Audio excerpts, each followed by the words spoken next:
Hello साथियों, मैं पंकज मिश्रा स्वागत करता हूं आपके अपने परिवार लक्ष्य अकेडमी चैनल पे। साथियों, हमारा अपना लक्ष्य क्या है? गवर्नमेंट जॉब को लेना, गवर्नमेंट जॉब पाना। ठीक है साथियों, चलते हैं अपने सेशन की तरफ। साथियों, कल हम होमवर्क में ये क्वेश्चन दिए थे, होमवर्क का आंसर भले ही 1-2 कमेंट 4 कमेंट हमारे पास में आए थे, लेकिन क्वेश्चन का आंसर बहुत ही फैंटास्टिक, बहुत ही अच्छा क्वेश्चन का आंसर दिए थे साथियों। अपने भारत की अगर बात करें तो भारत में राष्ट्रपति का कार्यकाल कितना होता है? भारत में राष्ट्रपति जी का कार्यकाल 5 वर्षों का होता है। लेकिन अगर हम अमेरिका की बात करें, अमेरिका के राष्ट्रपति का कार्यकाल कितना होता है? अमेरिका के राष्ट्रपति के पदावधि कितनी होती है? तो कितने सालों का होता है? यहाँ पर 4 सालों का होता है। इनकी पदावधि कितनी होती है? इनका कार्यकाल 4 वर्षों का होता है। बहुत ही रोमांचक यह प्रश्न था, बहुत ही शानदार प्रश्न था। इस क्वेश्चन का आंसर आप लोगों ने, सब लोगों ने नहीं दिए। क्या आपको पता नहीं था? यार, ये सब चीज़ें पता होनी चाहिए। क्योंकि ये सब एग्जाम में कई बार पूछे जा चुके क्वेश्चन हैं। ठीक है साथियों, चलते हैं अपने सेशन की तरफ। आज का अपना सेशन क्या है? आज का अपना सेशन क्या है? प्रस्तावना, संविधान की प्रस्तावना। क्या? प्रस्तावना के बारे में आज हम जानेंगे। प्रस्तावना, इसे क्या कहते हैं? भारतीय संविधान की प्रस्तावना। भारतीय संविधान की आत्मा किसे कहा जाता है? यह क्वेश्चन आप कई बार सालों की भी किए होंगे, आपको आता भी होगा। संविधान की आत्मा क्या? संविधान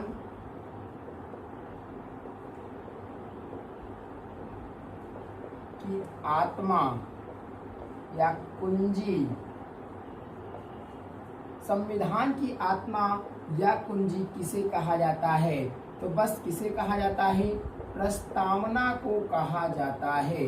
क्या कहा जाता है? किसे कहा जाता है? प्रस्तावना को संविधान की आत्मा कहा जाता है।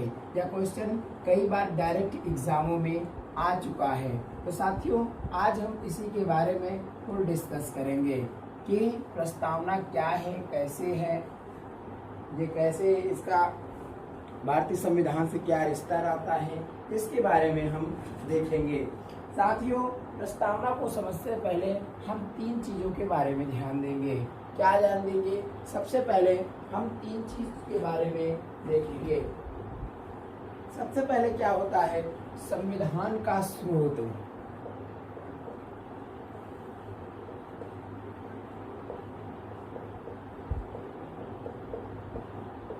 संविधान का स्रोत क्वेश्चन कई बार पूछा जा चुका है। यहाँ से संविधान के स्रोत क्या हैं? संविधान के स्रोत। और दूसरे नंबर पे क्या देखेंगे? स्वरूप। ये सब क्या है? प्रस्तावना के अंतर्गत ही है, स्वरूप। और तीसरे नंबर पे क्या है? उद्देश्य।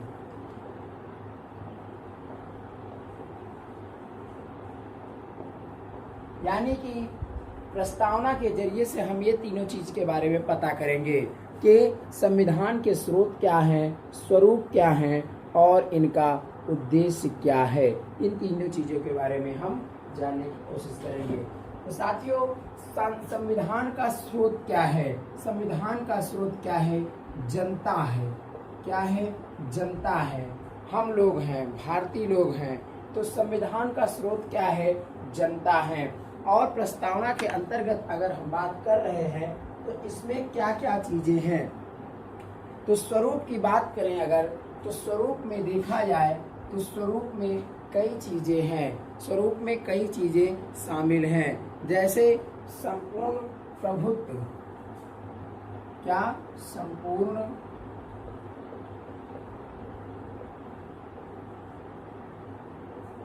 प्रभुत्व। भाइयों, ये क्या है? ये संविधान की प्रस्तावना के बारे में हम आपको बता रहे हैं। संपूर्ण प्रभुत्व संपन्न, ये इनके स्वरूप के अंतर्गत की बातें चल रही है। यह स्वरूप है। समाजवादी, ये पहला, ये पॉइंट जरूर याद करिएगा। समाजवादी वादी, पंथ निरपेक्ष,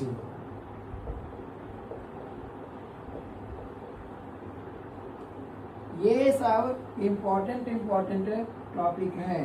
लोकतंत्र, लोकतंत्रात्मक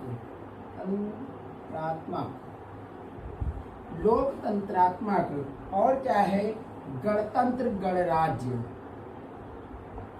गणतंत्र या गणराज्य,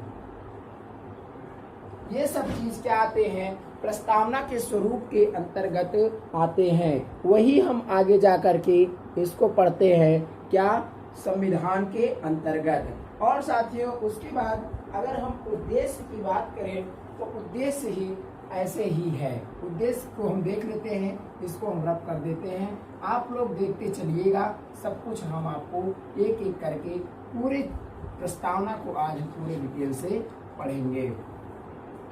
उद्देश्य में क्या है, जो तीसरा टॉपिक है उद्देश्य।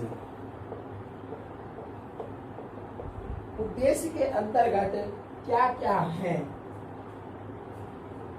न्याय, भाई भारतीयों को न्याय मिलना चाहिए, न्याय, स्वतंत्रता, स्वतंत्रता का भी हमें अधिकार है, आपको ये सब चीजों के बारे में पता ही होगा।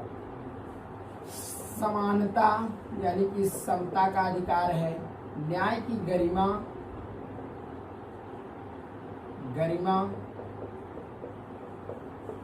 गरिमा भाई हमें गर्व भी होनी चाहिए, न्याय की गरिमा, और राष्ट्र की एकता,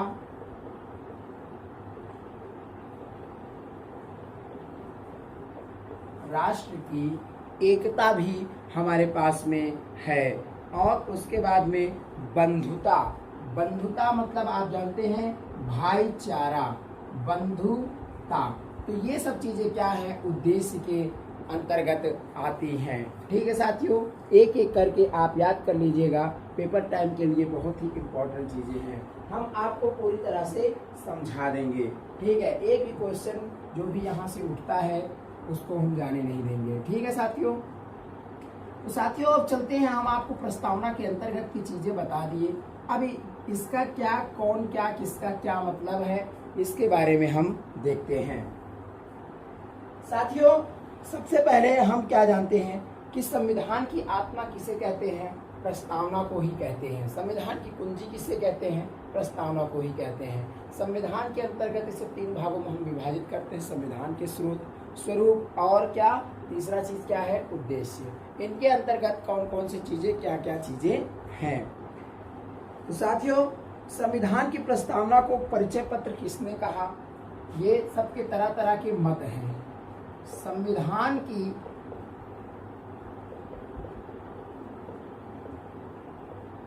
प्रस्तावना को परिचय पत्र किसने कहा, ये क्वेश्चन कई बार एग्जाम में पूछा जा चुका है। परिचय पत्र किसने कहा, संविधान की प्रस्तावना को परिचय पत्र किसने कहा, यह क्वेश्चन कई बार पूछा जा चुका है। तो कौन कहा, N.A. पालकीवाला,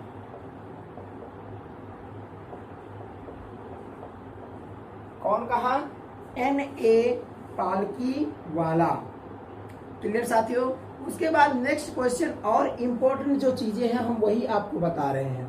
प्रस्तावना दीर्घकालीन स्वप्नों का विचार है, क्या, प्रस्तावना दीर्घकालीन स्वप्नों का विचार है।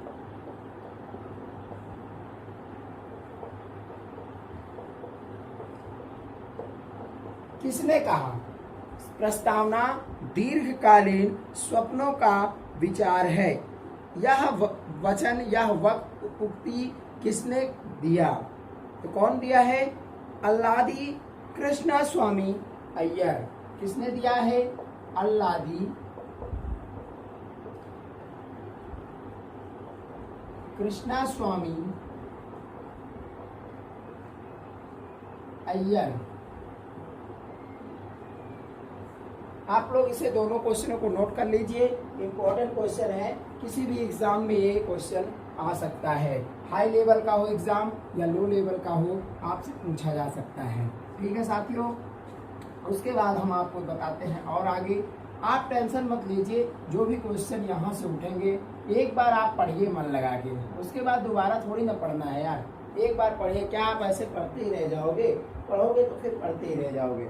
साथियों, एक क्वेश्चन पूछा जाता है, जैसे हम आपको यहाँ पर क्या बताएं, संविधान की प्रस्तावना किसे कहते हैं? संविधान की प्रस्तावना किसे कहते हैं? संविधान की आत्मा किसे कहते हैं? तब आप आंसर क्या देते हो? प्रस्तावना को कहते हैं। लेकिन एक क्वेश्चन अगर यहीं पर फुल डाउट बता रहे हैं हम, डाउट हमेशा जो जहां पर भाई लोग करते हैं डाउट, क्या होता है एग्जाम टाइम में डाउट, तो ऐसा क्वेश्चन आपको दिया ही जाएगा कि जिसमें आप डाउटफुल रहोगे। भीमराव अंबेडकर द्वारा संविधान की, भीमराव अंबेडकर जी ने संविधान की आत्मा किसे कहा गया? भीमराव अंबेडकर, BR अंबेडकर, भीमराव अंबेडकर ने संविधान की आत्मा, संविधान की आत्मा किसे कहा है?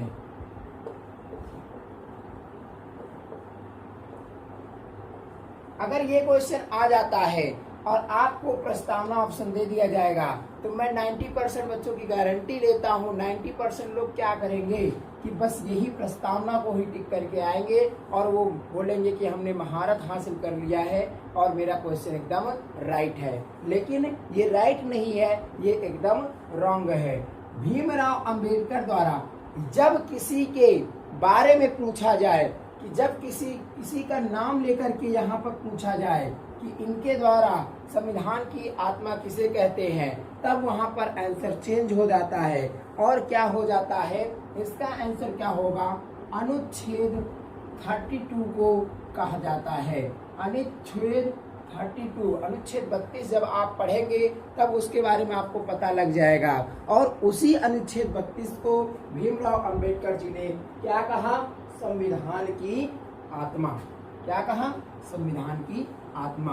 आप लोग इसे नोट कर लीजिएगा, क्योंकि एग्जाम टाइम के लिए बहुत ही मोस्ट, ये IAS PCS लेवल को हम बता रहे हैं, वो लोग ये सब चीजें पढ़ते हैं। आप दरोगा और SI की तैयारी कर रहे हो, उसमें भी ये क्वेश्चन जरूर आएगा। ठीक है साथियों, क्या संविधान संशोधन के तहत प्रस्तावना को बदला जा सकता है?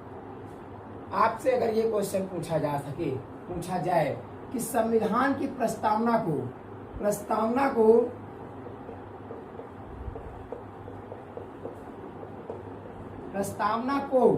संविधान संशोधन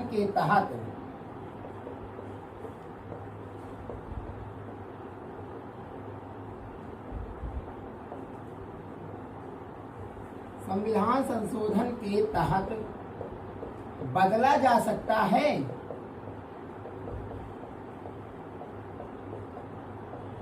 तो साथियों, इसके बारे में अगर हम देखा जाए तो इसमें दो मत हैं। क्यों? इसमें मत के अनुसार यह क्वेश्चन कहा गया है और इसका न्याय सुप्रीम कोर्ट देती है। तो अगर हम, एक मत है वेरुवारी संघवाद। क्या? वेरुवारी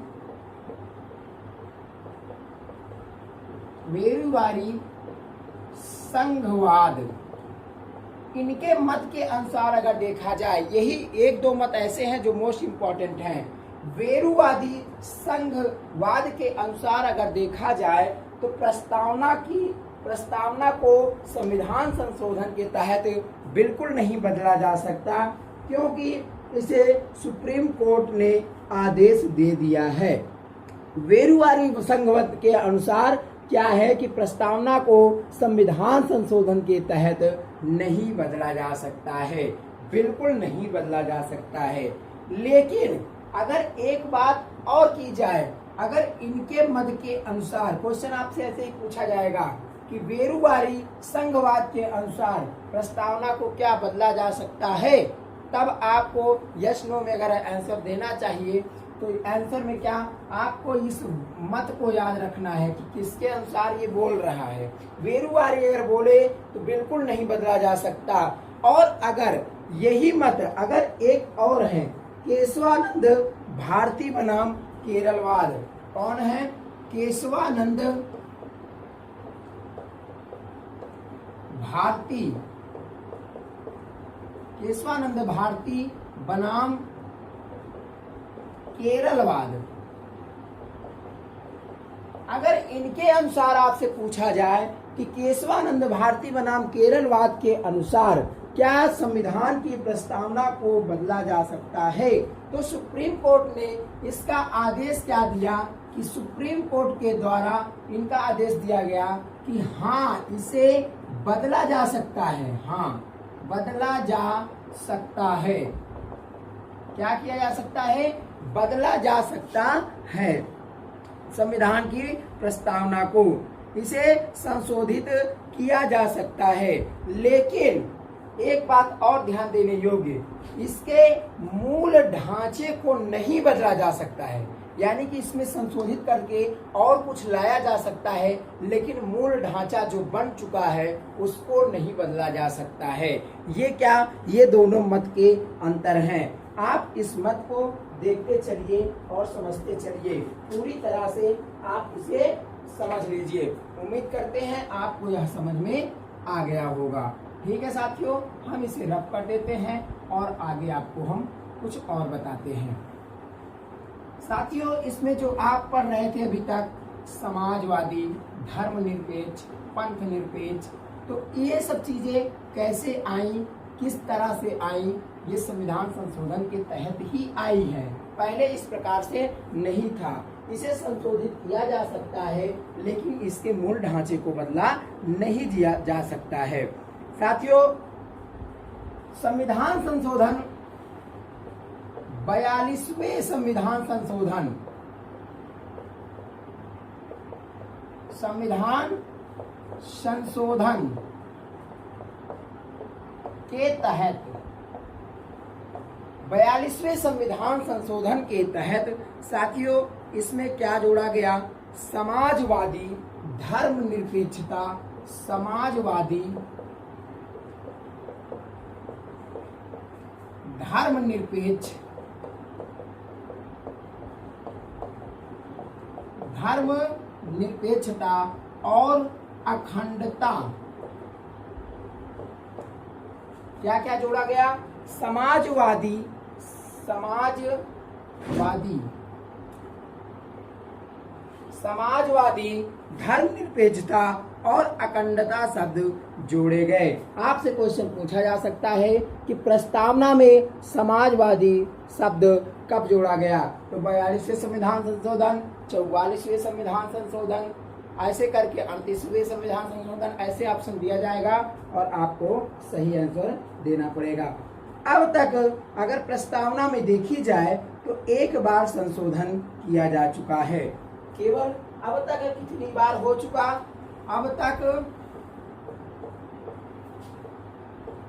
प्रस्तावना में संशोधन कितनी बार हुआ? संशोधन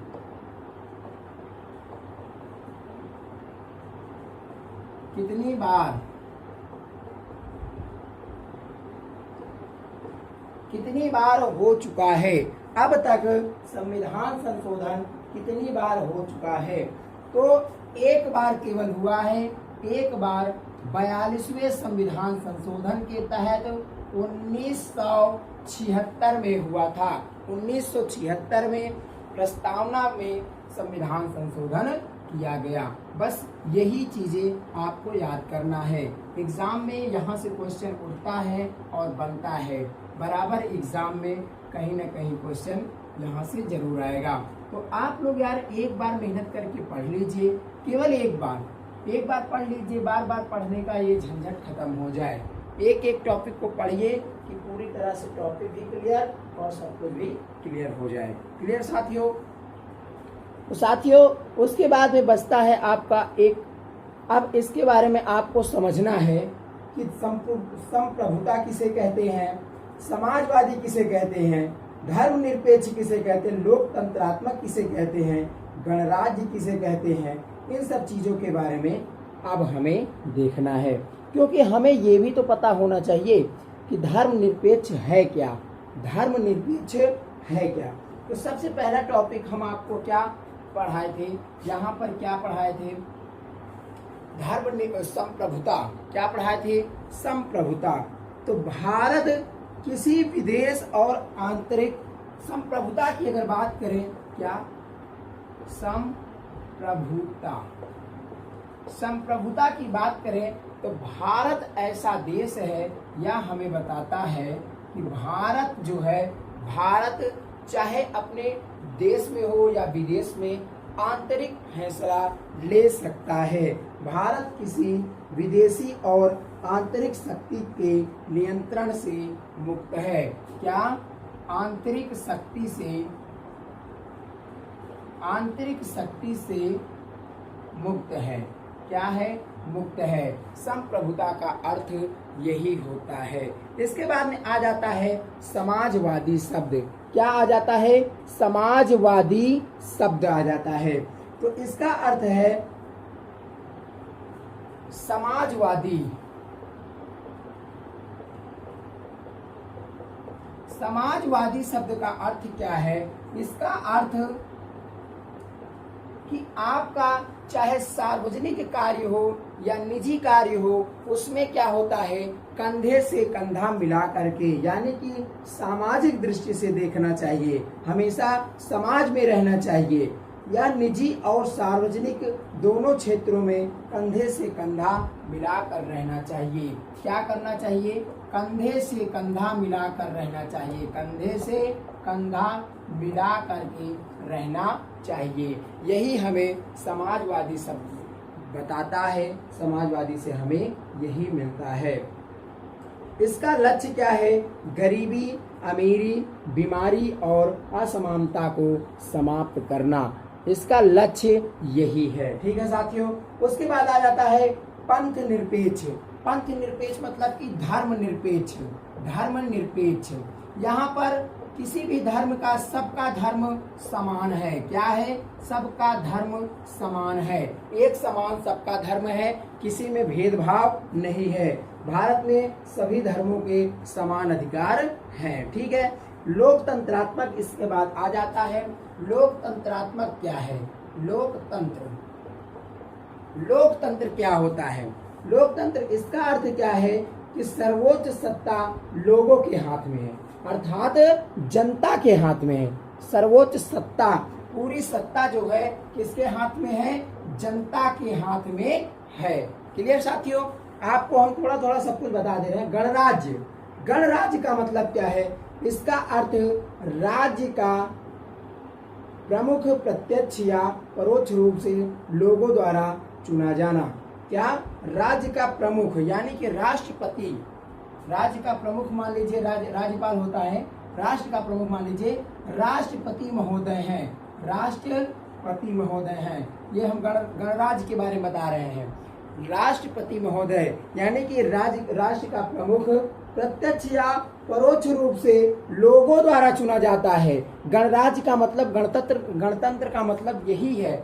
ऐसा नहीं है कि आपके पिताजी राष्ट्रपति थे तो आप भी राष्ट्रपति होंगे, ऐसा नहीं है। यहाँ पर गणराज्य का मतलब यही होता है कि लोगों द्वारा यानी कि जनता द्वारा, भारत के जनता द्वारा जो चुना जाएगा वही होगा। क्लियर साथियों। स्वतंत्रता का मतलब आप जानते ही हो, इसका मतलब आपसे किसी भी प्रकार की तानाशाही या गुलामी, नौकरी चाकरी ऐसे कोई जबरदस्ती नहीं करवा सकता है। सबका अपना अपना स्वतंत्रता होता है। समानता के बारे में आप जानते ही हो कि समाज में क्या समानताएं बनाकर रखनी चाहिए, ये सब चीज़ों के बारे में हमें ज्ञान देता है। गरिमा, अपने ऊपर भाई दुनिया कोई भी हो वो भी गर्व रखता है, तो बस यही चीज़ें हैं। राष्ट्र की एकता, सभी को राष्ट्र की एकता का सम्मान करना चाहिए, सब लोग करते ही हैं, आप लोग देख ही रहे हो बराबर। क्लियर साथियों। तो संविधान की प्रस्तावना में बस ऐसी कोई चीजें नहीं है कि आपके समझ में नहीं आएगा। इम्पोर्टेंट यहाँ से 8-10 क्वेश्चन कुल बनते हैं। कल के डेट में आप अगर आप समझदार हो तो यहाँ से जरूर आप ऑब्जेक्टिव क्वेश्चन बना करके आगे के लिए पढ़िए। ऑब्जेक्टिव क्वेश्चन अपने से जरूर बनाया करो भाई साहब। हम आपको फुल डिस्कस यहाँ करवा देते हैं। जब वीडियो खत्म हो जाए तब आप खाली टाइम जब बैठो फिर उसके बाद में क्या करना है आपको, इससे संबंधित ऑब्जेक्टिव क्वेश्चन आप कितना बना लेते हो, 10, 5, 20, 25 जितने भी बनाओ, उसी ऑब्जेक्टिव क्वेश्चन को याद कर लीजिए, वही क्वेश्चन एग्जाम में आएगा। ठीक है साथियों, देते हैं हम आज आपको आज का प्रश्न। आज का प्रश्न क्या है?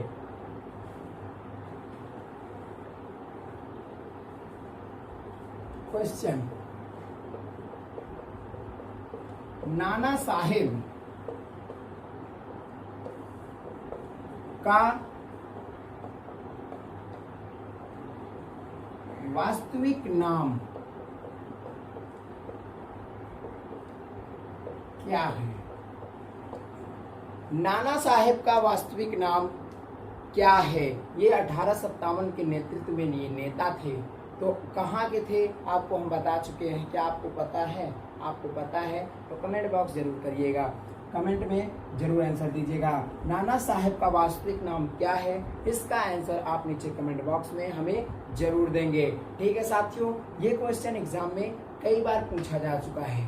तो साथियों, इसी सेशन के तहत चलते हैं, हम आपसे विदा लेते हैं। मिलते हैं हम अपने अगले वीडियो में। तब तक के लिए जय हिंद, जय भारत।